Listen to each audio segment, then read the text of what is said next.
Hello and welcome. In this module, we're going to look at the collaboration, feedback, and support resources that are available for the Modern Apps Learning Program. Now, in the next module, we're going to go through things like how to register with the community if you haven't already, and if you have, what exactly happens when you register for the community and how to enroll in courses. Before we get into that, I wanted to make sure that everyone is aware of how to get support in case as you go through you're going through that, you have questions, you run into any problems, you know exactly what to do to make sure that you can get through and have a smooth and positive experience. So for the support, for first, I want to talk about support. What do I do if I have a problem, if I don't know how to get to something, if I have feedback, that if I have any and all questions as well. We have the primary support resource that's available is through GitHub issue tickets. And so first, let's start and look, how do I request support? And so if you're in any course, let's just pick a course, and I'm actually going to pick say VMware Tanzu Standard. The same is true for Modern App Skills or other courses. But when we go and let's click into this course and actually launch the course, start course, you'll find that in every page of every course on the upper right-hand corner, you'll see these options to open an issue ticket or edit this page, create child page. And the open an issue ticket is where you'll go from any course to get support on that course. And so you can go course introduction. Let's say if you're on this page or on one of these pages looking through something, you have a question, click on open the issue ticket. Now, each of the courses, so what I see here, this particular web page, this is a web page that's generated from a GitHub repository. And so when I click on the open issue ticket, or if I were to say edit this page, it will bring me to the GitHub repository where the files and content are stored that are used to generate this web page. And so once I click on that open issue ticket, it brings me into an issue ticket now, and use your best judgment to describe your issue. Try to include the URL for the page or the course that you're having an issue with, and just do your best to describe your issue. We try not to make a lot of complex requirements for how to open an issue ticket, because we want to be very supportive. There's a lot of people very new to Git and GitHub and modern application development in the community. And so we want to make this as simple as possible. When you, some of the issue tickets, you'll see when it opens up, it'll have a description of, if you're opening a bug related issue ticket, if there's something that you think isn't working right in the course, it may have a description. Hey, they'll say include this type of information. And when you do see a description in an issue ticket, it's a guideline. It's to help you make sure to understand, what types of information will be helpful to help the administrators resolve have all the information they need to resolve your ticket. But it's never be anything that you look at and say, oh, I don't understand these descriptions or what they're asking me. If there's anything confusing, just do your best in your own words to describe the problem or the question that you have, hit submit, and we'll do our best to respond as quickly as possible. Now, we don't have a lot of resources staffing this in the community. So it is possible when you open an issue ticket that you may not get an immediate response, but we are absolutely working to get those responses as quick as possible. And one thing to keep in mind, getting into the next issue, when you open an issue ticket, it is also helpful to look at the other collaboration tools that are available in the community to help ensure you get the quickest response possible. And so while we haven't gone through membership yet, we'll be going through that next page. Once you are a member, you'll get access to the teams pages, teams features within the community. And so I'm going to go to a different browser where I logged in as a member. And so once you register with the register now function and you get your membership, which we'll go through in more detail in the next module, you will see this, and you come to the GitHub Modern Apps Ninja org, you'll see there's a page called Teams. Once you go into the Teams, you can see that there's a members page, And this members page has a very nice discussion board here that you can leave messages, and you can do things called @mentions here, which you can see. Let me cancel that. An example, it says start a discussion with @ModernApps Ninja members. And so when you see an @ symbol anywhere in a GitHub message, which could be, you can use these inside of issue tickets as well. You can use it inside of pull requests, which is another type of GitHub collaboration feature we'll talk about as we go through the course. And so if I were to write a message and include this @ModernApps Ninja members, that would essentially be the same, like if you're familiar with Slack, as using an @ here. It will make a GitHub alert to alert all of the members in the community that you've put a message here. Now, you don't have to alert members every time you put a message. Normally, if you just type in the message that you want, it's available on this board, so that as other members look at this board, they'll see the new content you posted. But you can call out any member of the community. So you can also use the @ message for any group that exists, or also any individual user account. And say when you're in any GitHub message board or issue ticket or anywhere where you're entering a message in GitHub, you can use this @ symbol followed by like my username here. You can see my GitHub username is @afuel. And so if you were to type in, @afuel in this message, so I should recognize as soon as I start typing the @ actually in the body. Let me go into the body of the message. If I were to type in @afuel, you can see it automatically recognizes the GitHub username. And so if you were to write a message and you wanted to mention me or another specific member, you could put the member's GitHub username here like this.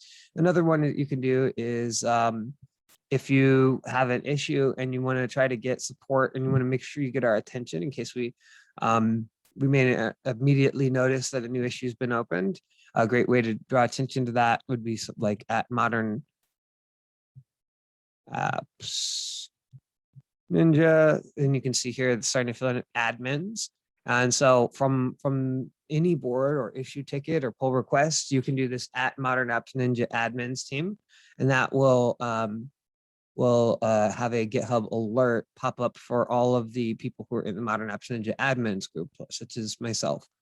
So I can go into my GitHub notification panel and see that I've got that. Now, so this GitHub messaging is our primary messaging that we use in the community. We also have VMware a Slack channel with VMware Code Slack domain and a Google group for helping to manage email distributions. But the GitHub messaging is our primary feature for a number of reasons. It works very well and has a lot of features that coincide well with our goals as a community. Another key goal is that when you're working in a modern development environment, whether it happens to be on GitHub or GitLab or Team Foundation or another version control system and development suite, you're generally going to be working in a integrated messaging. So if you're working on a DevOps project, there's usually some preferred messaging program that has a level of integration into the overall workflow system. And in some cases, someone might use GitHub or GitLab and integrate Slack into the system. Maybe it's going to be Slack, or maybe it's going to be Microsoft Team or some other system. But generally, when you're working in a DevOps environment, there'll be integrations of a messaging system with the overall version control system. And so using GitHub messaging is a way for us to demonstrate, here's an environment, hopefully similar to what you'll see when you're contributing in other open source projects or professional development projects around DevOps and modern applications, is messaging features that are integrated with the version control system. And so this allows us to get that experience. And so one other nice benefit of GitHub messaging is that it allows each individual user to control how they want to be messaged and when they want to be messaged. And so if you get involved in following a number of GitHub projects, you can get a lot of different messages and alerts for a lot of different things, depending on what you want.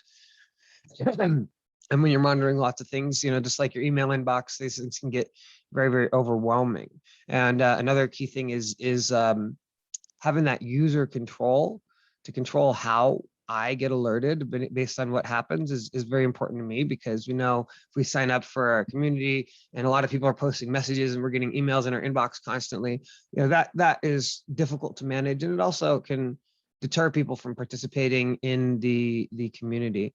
And so this allows members to determine, do I want to have everything from all that I look at, sign up for in all of GitHub to send me an email every single time someone sends a message? And that's, for sure, that's not the default setting, right?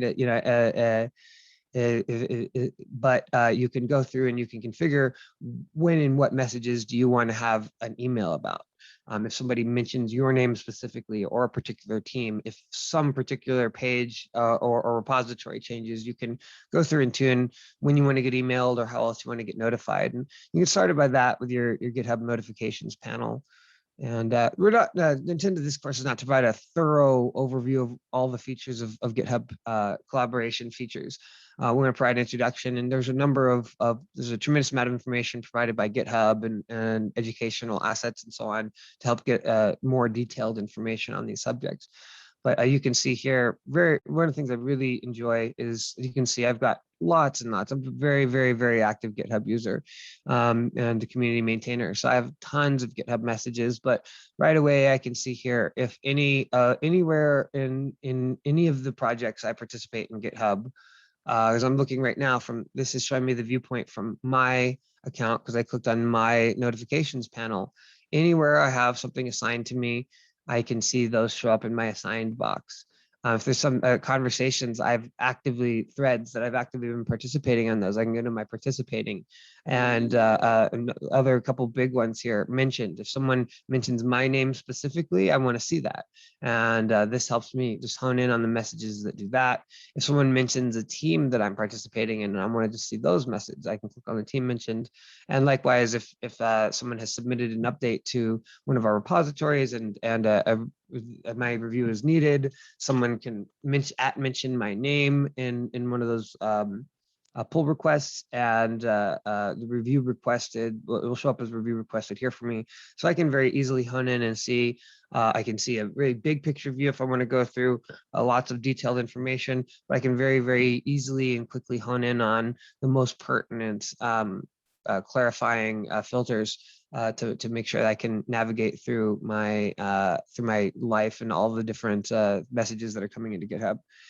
And then we'll also post some information on the page below about how to sign up for the VMware Code Slack domain and the Google group.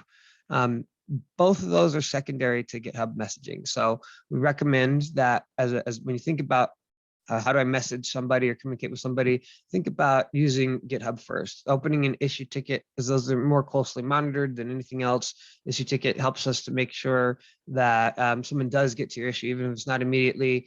And things like Slack or message boards, they may go, it's possible that something could go overlooked if someone's not monitoring that part of the community very closely. Likewise, same thing with the Slack channel. There's been times during events where the Slack channel gets very busy. There's times where it is very, very, very slow. And so you may not get immediate response on the Slack channel. And so we do want to keep those assets available. We will be transitioning away from the Google group at some point to another email list management. But for now, registering with the Google group is a useful idea to ensure that you're getting all the emails really for the community. If you don't prefer if you want to get additional emails beyond what's provided through the integrated GitHub messaging. So please see the text on the page below for more information on how to sign up for the VMware Code Slack channel, Slack domain, and the Google group. And in the next module, we'll go ahead and we'll be looking at how to register with the community. And if you've already registered, don't worry, the big part of that module is looking at what happens when I register for the community and what features do I get and how do I take advantage of those features. So see you in the next module. Thank you.